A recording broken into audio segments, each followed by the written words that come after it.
အားလုံးမင်္ဂလာပါကျွန်တော်အချို့ post တွေမှာ Sharia law နဲ့ပတ်သက်လို့ရှင်းပြဖို့တောင်းဆိုထားတဲ့ comment အချို့တွေ့ရပါတယ်ပြောရဲလားလို့မေးထားတာလည်းတွေ့ရပါတယ်ဆိုလိုတာကမွတ်စလင်တွေကသူတို့ Sharia law ဆိုတာကိုလူတွေမသိအောင်ဖုံးဖိထားကြတယ်ဆိုတဲ့သဘောဖြစ်နေပါတယ်အခုတခါသမ္မတ Donald Trump က UN အစည်းအဝေးမှာတင်ဗြိတိန်ကလန်ဒန်မြို့တော်ဝန် Sadiq Khan ကိုရည်ညွှန်းပြီး Sharia law ပြဋ္ဌာန်းဖို့တောင်းဆိုနေပြီလို့ဆိုပြန်ပါတယ်အဆန်းမဟုတ်ပါကျွန်တော်နိုင်ငံခြားတိုင်းပြည်တစ်ခုမှာလူဖြူတွေနဲ့အလုပ်လုပ်နေစဉ်သမ္မတအိုဘားမားသမ္မတဖြစ်တော့လူဖြူတွေသူတို့လူဖြူနယ်မြေမှာလူမဲတယောက်သမ္မတဖြစ်ရကောင်းလားဆိုပြီးကန့်ကွက်တန်တွေဆူညံခဲ့တာအတော့ကိုတရုပ်ပြက်တဲ့အဖြစ်မျိုးကိုရဲကြုံဖူးပါတယ်နောက်တစ်ချက်ကမီဒီယာတွေဖြစ်ပါတယ်အခုဗီဒီယိုထဲဖော်ပြထားတာက British Online သတင်းစာ The Daily Mail ခေါင်းကြီးပိုင်းမှာ Islam's Legal System Sharia Law ဆိုတဲ့ခေါင်းစဉ်နဲ့ဆောင်းပါးတစ်ပုဒ်ဖော်ပြဖူးပါတယ်ဒီထဲမှာ Sharia law governs all aspects of an observant Muslim's life and is drawn largely from the Quran, the Islamic scripture book, as well as the Hadiths, which are the actions attributed to the Islamic Prophet Muhammad sallallahu alaihi wasallam ဆိုတဲ့စာသားဖြစ်ပါတယ်။သူဆိုလိုတာက Sharia ဥပဒေဆိုတာမွတ်စလင်တယောက်ရဲ့ဘဝကိုခဏစုံကနေထိန်းချုပ်ကွပ်ကဲထားပြီးအများစုကိုမွတ်စလင်တို့အထွတ်မြတ်ထားရာကုရ်အာန်ကျမ်းကနေထုတ်နှုတ်ပြဋ္ဌာန်းထားတယ်လို့ဆိုလိုပါတယ်။မမှန်ပါ။စကားလုံးအသုံးနှုန်းကအမုန်းတရားကိုအခြေခံထားတာတွေ့နိုင်ပါတယ်။ဒီနေရာမှာ Guardians Guideline Directory ဆိုတဲ့စကားလုံးတွေဖြစ်နိုင်မယ်ဆိုရင်ကျမ်းမြတ်ကုရ်အာန်ရဲ့သဘောတဘာဝနဲ့ကိုက်ညီပါလိမ့်မယ်။ဆက်ပြီးနောက်တစ်ပိုင်းမှာ In some Muslim countries Sharia law is associated with tough punishment for adultery, blasphemy and crime such as theft. ဒါက Sharia ဥပဒေဟာအိမ်ထောင်ရေးဖောက်ပြန်မှုနဲ့ခိုးမှုလိုပြစ်မှုတွေအတွက်ပြင်းပြင်းထန်ထန်အပြစ်ပေးတာတွေနဲ့ဆက်ဆက်နေတယ်လို့ပြောတာဖြစ်ပါတယ်။ဆောင်းပါးအောက်မှာအင်ဒိုနီးရှားနိုင်ငံမှာ Sharia ဥပဒေအတိုင်းအပြစ်ပေးနေပုံဆိုပြီးဓာတ်ပုံတစ်ပုံမှာပူးတွဲဖော်ပြထားပါတယ်။အံ့ဩစရာမဟုတ်ပါ။ဒါကသူတို့အခေါ် Sharia law နဲ့ပတ်သက်လို့အနောက်တိုင်းပုံစံခွက်ထဲပုံသွင်းခံထားရတဲ့လူတွေစီကထွက်လာတဲ့စီသမလက်တုပ်လို့ဖန်တရားတည်နေတဲ့ပုံသေးကားကြစကလုံးတွေဖြစ်ကြပါတယ်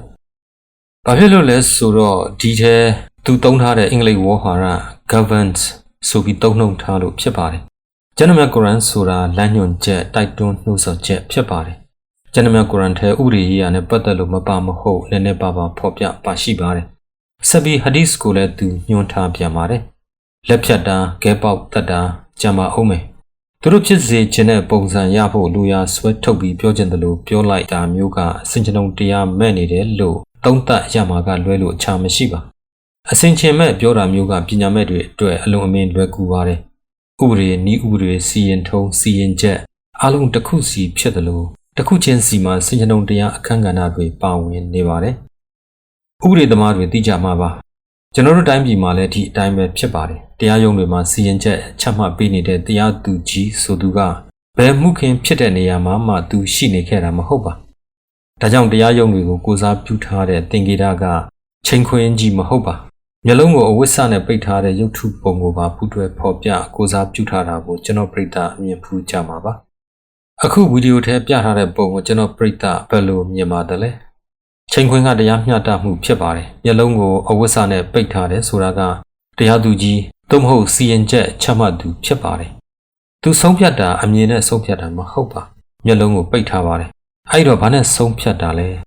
အကြားနဲ့ဆုံးဖြတ်ပါတယ်ဘယ်လိုဆုံးဖြတ်တယ်လဲဥပဒေနည်းဥပဒေစီရင်ထုံးတွေကိုအခြေခံပြီးသက်ဆိုင်ရာအမှုထဲပါဝင်ကြတဲ့တရားခံတရားလိုတပ်သေးရှင်းနေစသဖြင့်သူတို့တွေပြောကြဆိုကြတာတွေကိုနားထောင်ပြီးဆုံးဖြတ်ပါတယ်အခုရုပ်ထုထဲကအမျိုးသမီးကဓာတ်လဲကင်ထားပါတယ်ဥပဒေဆိုတာဝတ္ထုစာအုပ်မဟုတ်ပါ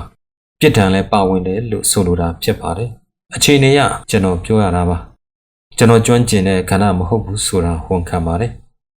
ကျွန်တော်ငယ်ငယ်လေးကတည်းကစာတွေဖတ်ဖြစ်ခဲ့ပါတယ်ကျွန်တော်ဒီနေ့ထိမဖတ်ဖြစ်တဲ့စာအုပ်2မျိုးရှိပါတယ်တစ်မျိုးကအထုပ်ပတ်တိနောက်တစ်မျိုးကဥပဒေစာအုပ်တွေဖြစ်ပါတယ်ကျွန်တော်တတ်တလောက်မှတ်တလောက်နည်းနည်းဆက်ပြောပါမယ်ဥပဒေဆိုတာဘာလဲဆိုတာကစရပါမယ်ဥပဒေဆိုတာအကြမ်းဖြင့်အခြေခံမှုတွေစီမင်းစည်းကမ်းတွေပြဋ္ဌာန်းချက်တွေဖြစ်ပါတယ်အများနားလည်အောင်ပြောရရင်ဥပဒေဆိုတာဘာတွေလုပ်ရမယ်ဘာတွေမလုပ်ရဘူးလို့ပြောထားတဲ့မူပေါင်းဖြစ်ပါတယ်နည်းဥပဒေဆိုတာက ဥပဒေတစ်ခုကိုလက်တွေ့အကောင့်ထဲပေါ်နိုင်ဖို့အတွက်အစိုးရသို့မဟုတ်သက်ဆိုင်ရာဝန်ကြီးဌာနသို့မဟုတ်အဖွဲ့အစည်းတွေကအသေးစိတ်ရေးဆွဲထုတ်ပြန်ထားတဲ့စီမင်းစည်းကမ်းကိုခေါ်ပါတယ်။အများနာလဲအောင်ပြောရရင်ဤဥပဒေဆိုတာဥပဒေဆိုတဲ့မူပေါင်းကိုလက်တွေ့အလုပ်ဖြစ်အောင်လိုက်နာရမယ်အသေးစိတ်လမ်းညွှန်ချက်ဖြစ်ပါတယ်။စီရင်ထုံးဆိုတာကဥပဒေပါဖွင့်ဆိုချက်အတိုင်းသက်ဆိုင်ရာအမှုကိုအဓိပ္ပာယ်ဖွင့်ဆိုလိုက်တဲ့ဖွင့်ဆိုချက်သို့မဟုတ်အခြေခံမူဖြစ်ပါတယ်။စီရင်ထုံးကတရားသူကြီးနဲ့ direct ပတ်သက်ပါတယ်။ဥပမာအမှုတစ်ခုဆိုပါစို့ဒီအမှုနဲ့ပတ်သက်လို့ဥပဒေစာအုပ်တွေထဲလည်းမပါဘူး။ဒါမှမဟုတ်အမှုနဲ့ direct သက်ဆိုင်တဲ့ရှင်းလင်းဖွင့်ဆိုချက်တွေမရှိဘူး။ဒါကြောင့်လက်တွေ့တရားခွင်မှာအငင်းပွားလာရပါတယ်။ဒီအချိန်မှာတရားသူကြီးဖြစ်သူကဒီလိုနားလည်ရမယ်လို့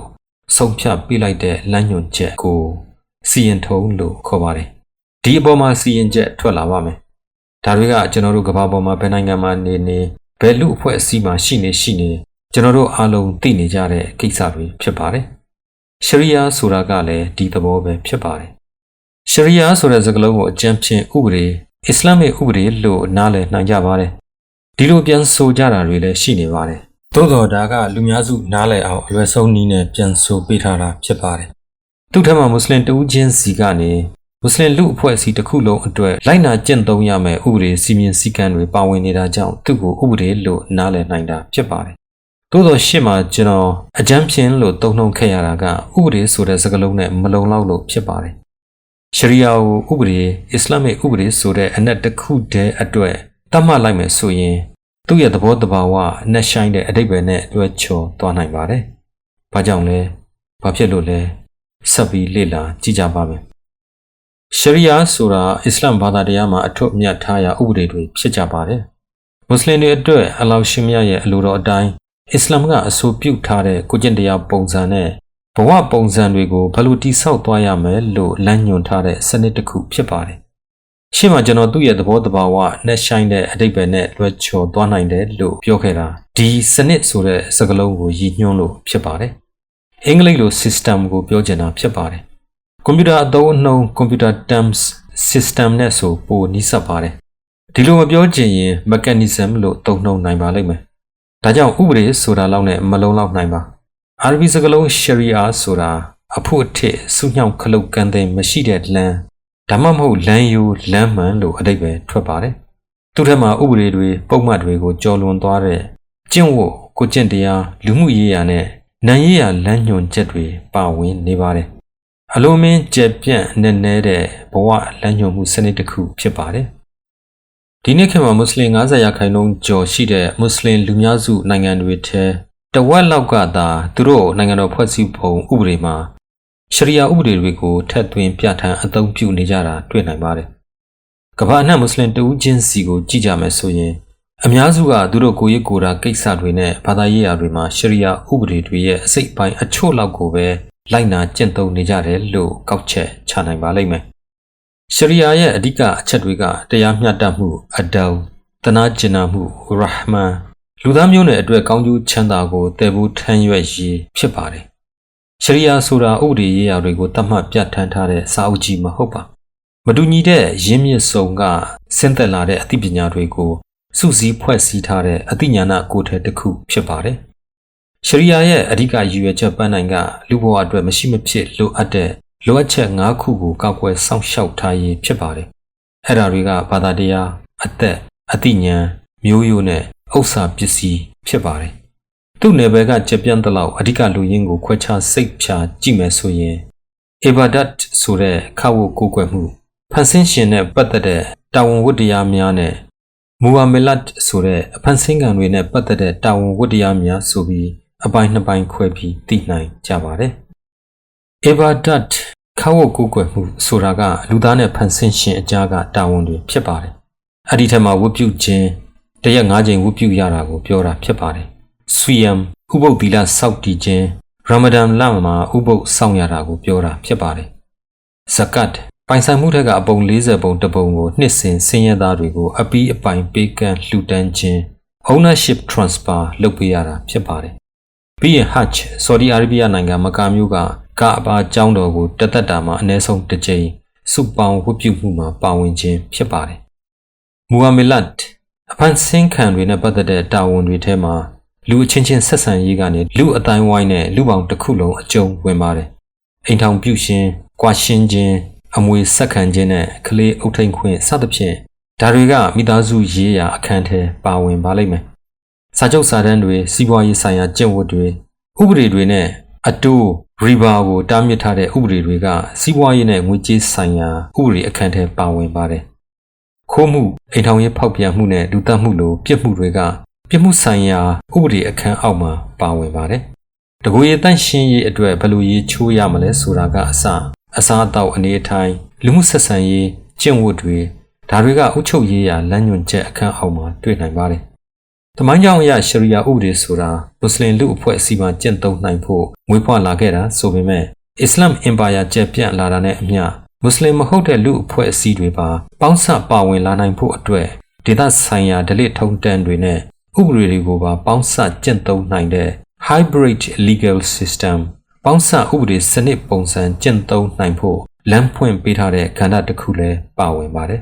။ဒါတွေကကျမ်းစာများကုရ်အာန်၊ဆွန်နတ်၊အစ်ဂျမာ၊ကီယတ်ဆိုတဲ့အရင်းမြစ်၄ခုကိုအခြေခံတင်ပြခဲ့တာဖြစ်ပါတယ်။ဆက်ပြီးတစ်ခုချင်းစီကိုအဓိပ္ပာယ်ဖွင့်ဆိုသွားပါမယ်။ကျမ်းစာများကုရ်အာန်ဆိုတာကအလ္လာဟ်ရှင်မြတ်ရဲ့ direct ညွှန်ကြားချက်နှုတ်ကပတ်တော်ဖြစ်တဲ့အတွက်အမြင့်ဆုံးပုံစံလို့သတ်မှတ်ပါတယ်။သူကအခိုင်အမာဆုံးအဓိကအကျဆုံးအရင်းအမြစ်ဖြစ်ပါတယ်။ဆွန်နတ်ဆိုတာကတမန်တော်မုဟမ္မဒ်ဆလ္လာလာဟူအလိုင်ဝါဆလမ်က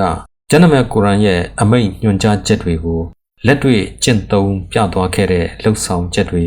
ဆုံးမသွန်သင်ချက်တွေနဲ့တမန်တော်မြတ်ကိုယ်တိုင်မိန့်ကြားမှတ်တမ်းခဲ့တာတွေကိုဟာဒီစ်အဖြစ်မှတ်တမ်းတင်ထားတဲ့ကျမ်းတွေဖြစ်ပါတယ်။တနည်းအားဖြင့်ဆွန်နတ်ဆိုတာကကျမ်းစာများကုရ်အာန်ရဲ့အဆုံးအမတွေကိုလက်တွေ့သရုပ်ပြရှင်းလင်းတင်ပြချက်တွေဖြစ်ပါတယ်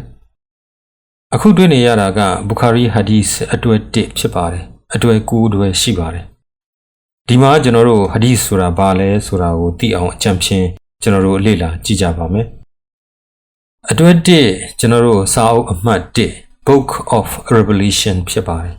။စာအုပ်2က Book of Belief ဖြစ်ပါတယ်။စာအုပ်3က Book of Knowledge ဉာဏ်ပညာနဲ့ပတ်သက်တဲ့အခန်းကဏ္ဍဖြစ်ပါတယ်။ The Book of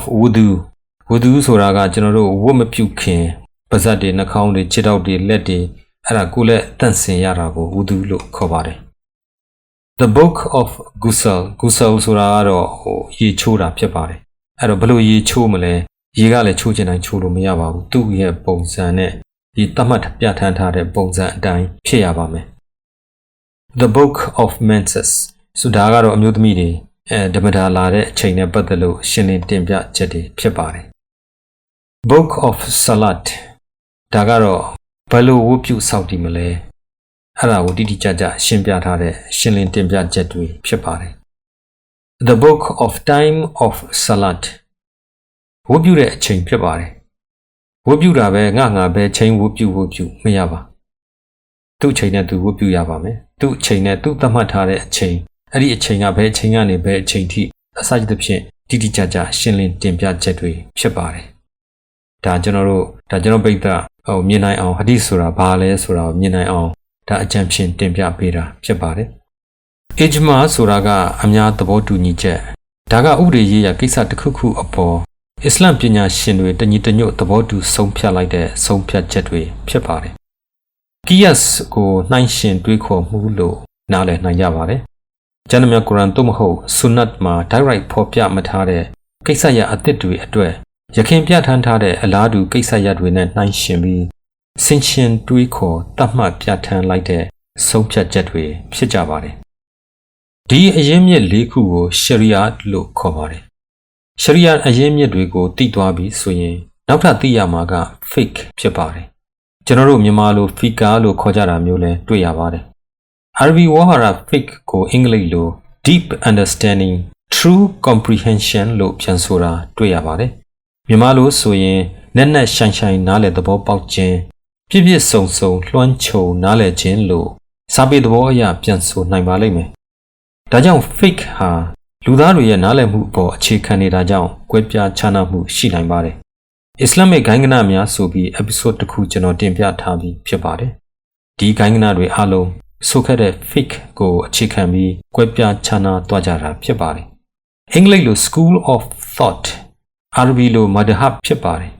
ဒီနေရာမှာဂိုင်းကနဆိုတဲ့စကားလုံးသုံးရတာကဝေါဟာရအခက်အခဲကြောင့်ဒီလိုပဲသုံးနှုန်းခဲ့ရတာဖြစ်ကြောင်းကျွန်တော်ရှင်းပြခဲ့ပြီးဖြစ်ပါတယ်ရှင်းမှာ fake ကိုစာပေသဘောအရပြန်ဆိုပုံကိုပြောခဲ့ပါတယ်ဤပညာသဘောအရဆိုရင် fake ဆိုတာကျမ်းတော်မြတ်ကုရ်အာန်ဆွန်နတ်အီဂျမာကီယတ်ဒီအရင်းမြစ်၄ခုဖြစ်တဲ့ရှရီယာကိုအခြေခံပြီးလူတွေရဲ့နားလည်သဘောပေါက်မှုလက်တွေ့အဓိပ္ပာယ်ဖွင့်ဆိုမှုလို့ပြန်ဆိုနိုင်ပါတယ်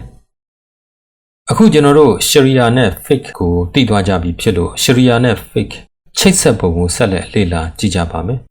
ရှရီယာဆိုတာကအလောက်ရှင်မြတ်ရဲ့ထုတ်ပြန်ချက်တွေဒီထုတ်ပြန်ချက်တွေကိုသမန်တော်မုဟမ္မဒ်ဆလ္လာလာဟူအလိုင်ဝါဆလမ်ရဲ့လက်တွေ့သရုပ်ပြချက်တွေနဲ့မိန့်ကြားချက်တွေဖြစ်တာကြောင့်အပြောင်းအလဲလုပ်လို့မရပါလူတူပူလျှော့ဈေးစစ်လို့လည်းရမှာမဟုတ်ပါ fake ဆိုတာကလူတွေရဲ့သဘောပေါက်နားလည်မှုဖြစ်တာကြောင့်ကွဲပြားခြားနားတဲ့ဥပဒေပညာရှင်တွေအကြားကွဲပြားခြားနားတဲ့အယူအဆအမြင်တွေနဲ့အဓိပ္ပာယ်ဖွင့်ဆိုမှုတွေရှိနေပါတယ်ဒါကြောင့်လက်တွေ့အသုံးချရမှာလဲကွဲပြားလာရပါတယ်အစ္စလာမစ်ဥပဒေပညာရပ်ကိုအခြေခံပြီးဆူနီအစ္စလာမ်အုပ်စုမှာဟာနီဖီမာလီကီရှာဖီနဲ့ဟမ်ဘီလီဆိုပြီး School of Thought သို့မဟုတ် Madhab ၄မျိုးကွဲပြားပါတယ်ရှီယာမှာလည်းကွဲပြားတာတွေရှိပါတယ်ဒါကတစ်ပိုင်းဖြစ်ပါတယ်ဒီနေ့ကမ္ဘာတစ်လွှားမွတ်စလင်အများစုနေထိုင်တဲ့နိုင်ငံ52နိုင်ငံရှိနေပါတယ်ဒီနိုင်ငံတွေမှာရှရီယာကိုလိုက်နာကျင့်သုံးပုံခြားနာသလိုအဓိပ္ပာယ်ဖွင့်ဆိုကြပုံတွေလည်းအမျိုးမျိုးကွဲပြားပါတယ်အချို့နိုင်ငံတွေမှာရှရီယာကိုသူတို့ဥပဒေစနစ်ရဲ့အရင်းအမြစ်အဖြစ်သတ်မှတ်ထားကြသလိုအချို့နိုင်ငံတွေမှာတစ်စိတ်တစ်ပိုင်းကျင့်သုံးကြတာတွေ့နိုင်ပါတယ်မွတ်စလင်တယောက်ဖို့သူကိုယ်သူမွတ်စလင်တယောက်ဖြစ်ဘဝတည်ဆောက်မယ်ဆိုရင်ရှရီယာကိုလက်တွေ့လိုက်နာကျင့်သုံးဖို့လိုပါတယ်ဥပမာလေးတစ်ခုနဲ့ကျွန်တော်တို့သုံးသပ်ကြည့်ကြပါမယ်ဒါကရှေ့မှာကျွန်တော်တင်ပြခဲ့တဲ့ရှရီယာလို့ခေါ်တဲ့ကျမ်းတော်မြတ်ကုရ်အာန်ဆွန်နတ်အီဂျမာနဲ့ကီယတ်တို့ချိတ်ဆက်ပုံလည်းဖြစ်ပါတယ်ကျမ်းတော်မြတ်ကုရ်အာန်ကဝတ်ပြုကြလို့တိုက်တွန်းထားပါတယ်အခုတွေ့နေရတာကကျမ်းတော်မြတ်ကုရ်အာန်2:43မြန်မာပြန်ကိုပြထားတာဖြစ်ပါတယ်ဘယ်လိုဝတ်ပြုမလဲဆွန်နတ်ကဘယ်လိုဝတ်ပြုကြမလဲဆိုတဲ့ဝတ်ပြုပုံနည်းစနစ်ကိုဖွင့်ဆိုပါတယ်အခုတွေ့နေရတာကဘူခါရီကျမ်းအင်္ဂလိပ်ဘာသာပြန်ဖြစ်ပါတယ်ဆရာကြီးဂါဇီမြန်မာလိုပြန်ဆိုထားတာလည်းရှိပါတယ်ကျွန်တော်စီမှာတော့အတွဲ3တွဲထိပဲရှိပါတယ်9တွဲထိရှိတယ်လို့ကြားမှုပါတယ်ကျွန်တော်တစ်သက်လုံးစုတာအခုထိ3တွဲထိပဲရပါသေးတယ်ဆရာကြီးဂါဇီပြန်ဆိုထားတဲ့ကျမ်းတော်မြတ်ကုရ်အာန်အလင်းပြကျမ်း28အုပ်တွဲကျွန်တော်မှာအုပ်20လောက်ရှိပါတယ်စီရီလိုက်မဟုတ်ပါ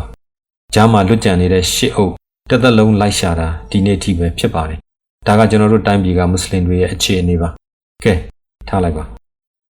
အခုတွေ့နေရတဲ့ဘူခါရီကျမ်းထဲဆလတ်ဝတ်ပြုမှုနဲ့ပတ်သက်လို့တစ်နေ့9ချိန်ဝတ်ပြုမှုဖြစ်ပေါ်လာပုံသမိုင်းကြောင်းကနေတစ်ချိန်စီကိုဘယ်လိုဝတ်ပြုမလဲဝတ်ပြုကြရမှာအထိုင်အထဥညွန့်ဥချအချိန်အရေးအတွက်စသဖြင့်အားလုံးကိုကိုရမြတ်ကြီးကိုယ်တိုင်တိတိကျကျလက်တွေ့သရုပ်ပြထားခဲ့သလိုဒီအတိုင်းဖြစ်ကြဖို့လမ်းညွှန်ချက်တွေပါဝင်ပါတယ်မွတ်စလင်တယောက်ဖို့ဒါတွေကိုတိတိကျကျလိုက်နာကျင့်သုံးကြရပါတယ်ကိုစိတ်ထင်ရလုပ်လို့မရပါဝတ်ပြုတာပဲဥချတာပဲကောင်းတာလုပ်နေတာပဲဘလို့လှုပ်ပေါ့ဆိုလို့မရပါဒါတွေကဥပဒေဖြစ်တာကြောင့်တိတိကျကျလိုက်နာကြရပါတယ်ဒီလိုလိုက်နာကြရတာကိုဘလို့ရှုထောင့်ကအပြစ်ပြောချင်ကြတာလဲကျွန်တော်တော့စဉ်းစားမရပါဒီလိုပဲဥပမာအတိုးနဲ့ပတ်သက်လို့ကျမ်းမြတ်ကုရ်အာန်ကတားမြစ်ထားပါတယ်ဆွန်နတ်ကအတိုးဆိုတာဘယ်လိုဟာမျိုးကိုအတိုးလို့ခေါ်တယ်ဆိုပြီးအတိုးကိုအဓိပ္ပာယ်ဖွင့်ဆိုပါတယ်ရှေ့မှာဆလတ်ဝတ်ပြုမှုကိုပြောခဲ့ပါတယ်မွတ်စလင်တယောက်ဖို့တစ်နေ့9ချိန်ဝတ်ပြုမှုဟာမဖြစ်မနေလုပ်ရမယ့်တာဝန်လို့အီဂျမာကအများဆန္ဒနဲ့အညီသဘောတူသတ်မှတ်ပြဋ္ဌာန်းပါတယ်အီဂျမာဆိုတာကကိုရမြတ်ကြီးလုံပြီးနောက်ကျမ်းတော်မြတ်ကုရ်အာန်နဲ့ကိုရမြတ်ကြီးရဲ့ဆွန်နတ်တွေကိုနားလည်တတ်ကျွန်းကြတဲ့ကိုရမြတ်ရဲ့တပည့်တာဝကပညာရှင်အုပ်စုဖြစ်ပါတယ်ဒီမှာသိထားရမှာကအီဂျမာရဲ့ဆုံးဖြတ်ချက်ဟာကျမ်းတော်မြတ်ကုရ်အာန်ဆွန်နတ်နဲ့ဖီလာဆန့်ကျင်မဖြစ်နိုင်ပါဒါကြောင့်အီဂျမာကိုမွတ်စလင်တဦးချင်းစီဟာအစ္စလာမ်ကိုတိတိကျကျလိုက်နာကျင့်သုံးနိုင်ဖို့နဲ့အစ္စလာမ်တဲ့အစ္စလာမ်မဟုတ်တဲ့ဖောက်ပြန်တဲ့သဘောတရားတွေ direct ဖြစ်စေတွယ်ဝိုက်လို့ဖြစ်စေဝင်မလာနိုင်အောင်ကာကွယ်ပေးထားတဲ့ခြံစည်းရိုးလို့နားလည်နိုင်ကြပါတယ်နောက်တစ်ခုကကီယတ်ဖြစ်ပါတယ်ကျမ်းမြတ်ကုရ်အာန်ကအရက်ကိုသူ့ရဲ့မူရစ်စေတတ်တဲ့သဘာဝကြောင့်တားမြစ်ပါတယ်ကီယတ်ကမူရစ်စေတတ်တဲ့သဘာဝရှိတဲ့မူရစ်စေဝါတွေကိုတိုးချက်တားမြစ်ချက်အဖြစ်ပြဋ္ဌာန်းသတ်မှတ်ပါတယ် ဒါကြောင့် Kias ကိုအသစ်ဖြစ်လာတဲ့အခြေအနေပေါ်မူတည်လို့ဆုံးဖြတ်သတ်မှတ်ဖို့အခွင့်အာဏာရှိတယ်လို့နားလည်နိုင်ပါတယ်။ဥပမာကျွန်တော်တို့ရှေးတုန်းကဆိုမူရစ်ဆေးဝါးဆိုလို့ဘိန်းလောက်ကျွန်တော်တို့သိကြပါတယ်။ဒီနေ့ခေတ်မှာပုံစံမျိုးစုံနဲ့အသစ်တွေထွက်ပေါ်လာပါတယ်။ဒါတွေကိုတားမြစ်ပိတ်ပင်တဲ့ဥပဒေတွေတိုးချက်ပြဋ္ဌာန်းလိုက်တာကို Kias လို့ခေါ်ပါတယ်။အခုကျွန်တော်ရှင်းပြခဲ့တဲ့ Quran, Sunnah, Ijma နဲ့ Qiyas ဒီလေးမျိုးကိုကျွန်တော်တို့လူသားတွေနားလည်သဘောပေါက်ပုံကို fake လို့ခေါ်ပါတယ်။ရှင်းမှာစာပေအဓိပ္ပာယ်နဲ့နည်းပညာအဓိပ္ပာယ်ဆိုပြီးနှစ်မျိုးဖွင့်ဆိုရှင်းပြခဲ့ပြီးဖြစ်ပါတယ်။ဗီဒီယိုထဲဇာတ်နဲ့ဖော်ပြထားတာကိုလည်းလေ့လာကြည့်စေလိုပါတယ်။ရှင်းမှာကျွန်တော် School of Thought ဂိုင်းကနမဒဟပ်တွေရှိကြောင်းပြောခဲ့ပါတယ်။ဆွန်နီထဲမှာမဒဟပ်၄မျိုးရှိတာလည်းပြောခဲ့ပါတယ်။ဒီလေးမျိုးဘယ်လိုကွဲလာကြတယ်ဆိုတဲ့သမိုင်းကြောင်းကိုတော့ဒီမှာမပြောနိုင်တော့ပါဒီလေးမျိုးရှေ့ကဆိုခဲ့တဲ့ရှရီယာအပေါ်ဘယ်လိုနားလည်သဘောပေါက်ကြတယ်လဲသူတို့နားလည်သဘောပေါက်ပုံအရ fake ဥပဒေတွေစင့်ကဲမွေးဖွားလာရာသူတို့စဉ်းစားတွေးခေါ်ပုံကိုဆက်လက်လေ့လာကြည့်ကြပါမယ်ဟာနီဖီကကြိုးကြောင်းဆင်ခြင်စဉ်းစားခြင်းနဲ့ Qiyas ကိုအခြေခံစဉ်းစားတွေးခေါ်ပါတယ်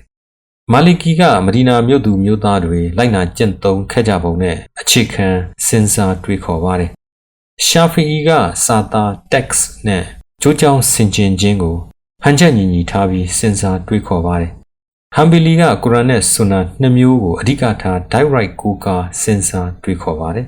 ။ဒါတွေအလုံးသိသွားပြီဆိုရင် Islamic Judiciary Islamic တရားစီရင်ရေးကဒါကိုတွားလို့ရပါပြီ။အသေးစိတ်တော့မပြောနိုင်တော့ပါ။အကြမ်းဖြင့်ကျွန်တော်တို့တိုင်းပြည်ကတရားစီရင်ရေးနဲ့အတူတူပဲဖြစ်ပါတယ်။တရားလိုတရားခံရှေ့နေသက်သေမျက်မြင်သက်သေကြမ်းကြိမ်စီရင်ချက်ပြစ်ဒဏ်ဒီအတိုင်းပဲဖြစ်ပါတယ်။ထူးခြားချက်တစ်ခုကအမျိုးသမီးကတဦးဒီသက်သေခံလို့မရပါ။နှစ်ဦးဖြစ်ရပါမယ်။ဥပမာကျမမြင်ပါတယ်ဆိုလို့မရပါ။တရားရုံးကလက်ခံမှာမဟုတ်ပါ။ကျမတို့2ယောက်သို့မဟုတ်4ယောက်စသဖြင့်ဖြစ်ရပါမယ်။ရှေ့မှာရှရီယာနဲ့ပတ်သက်လို့လေ့လာထားပြီးဖြစ်တယ်လို့တရားစီရင်ရေးသဘောတရားနဲ့ပတ်သက်လို့မျက်လုံးကိုပိတ်စနဲ့ပိတ်ထားတဲ့ရုပ်ထုကနေစီရင်ထုံးထိအပြည့်စုံမဟုတ်ပေမဲ့လိုအပ်သမျှအားလုံးကျွန်တော်ရှင်းပြခဲ့ပြီးဖြစ်ပါတယ်။ဒါတွေအားလုံးကိုခြုံငုံသုံးသပ်ကြည့်ကြမယ်ဆိုရင်ဥပမာအမှု case တူတယ်ဆိုပေမဲ့အာဖဂန်နစ္စတန်ကစီရင်ချက်ပြစ်ဒဏ်နဲ့ဆော်ဒီအာရေဗျကစီရင်ချက်ပြစ်ဒဏ်မလေးရှားကစီရင်ချက်ပြစ်ဒဏ်မတူနိုင်ပါ။တူဖို့လည်းမလိုအပ်ပါ။ရှရီယာလို့မဟုတ်ပါ။ခေတ်ဥပဒေအရဆိုလည်းမတူနိုင်ပါ။တူရမယ်လို့လည်းဥပဒေကမဆိုလိုပါ။လူသတ်မှုတစ်မျိုးတည်းကိုပဲရန်ကုန်တိုင်းတရားရုံးကချမှတ်တဲ့ပြစ်ဒဏ်နဲ့ပဲခူးတိုင်းတရားရုံးကချမှတ်တဲ့ပြစ်ဒဏ်မတူနိုင်ပါတူရမယ်ဆိုရင်တရားရုံးတွေတရားသူကြီးတွေရှေ့နေတွေမလိုတော့ပါမျက်လုံးတစ်ဖက်ကန်းအောင်လုပ်သူကိုမျက်လုံးတစ်ဖက်ကန်းစေလို့ကြောက်ခက်ကလို့လူတိုင်းကိုအမိန်ချပိုင်ခွင့်အခွင့်အာဏာအနှင်းလိုက်သလိုဖြစ်သွားပါမယ်ဒီလိုမဖြစ်နိုင်ပါ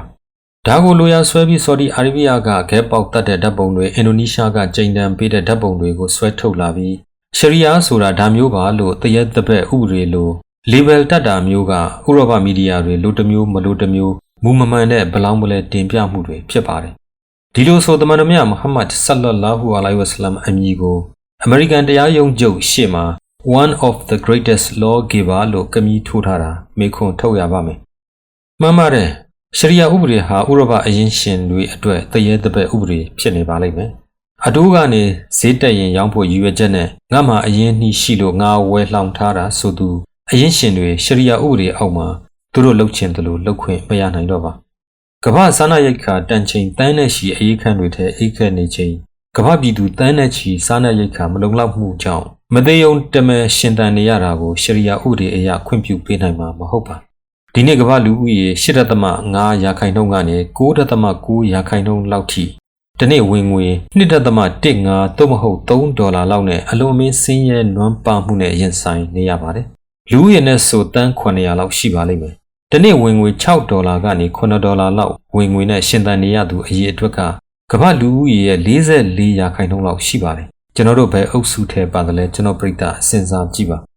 ဉာဏ်ပညာအရာမှာအထွတ်ထိပ်တို့ရောက်နေကြပြီးတရားမျှတမှုဓာတ်တူညီမျှမှုကိုတန်ဖိုးထားကြပါတယ်ဆိုတဲ့ဉာဏ်ကြီးရှင်တွေဒီပြဿနာတွေကိုမဖြေရှင်းနိုင်သေးပါ။ဘာဖြစ်လို့လဲ။အဖြေကရှင်းရှင်းလေးပါ။ဒီလူတွေလူလိမ်တွေဖြစ်လို့ပါ။သူတို့စကားလုံးတွေကမူသားဝါဒတွေဖြစ်နေလို့ပါ။အစ္စလာမ်ရဲ့တွေးခေါ်ဆင်ခြင်မှုကကဘာကြီးကိုခိတ္တယာယီတာမည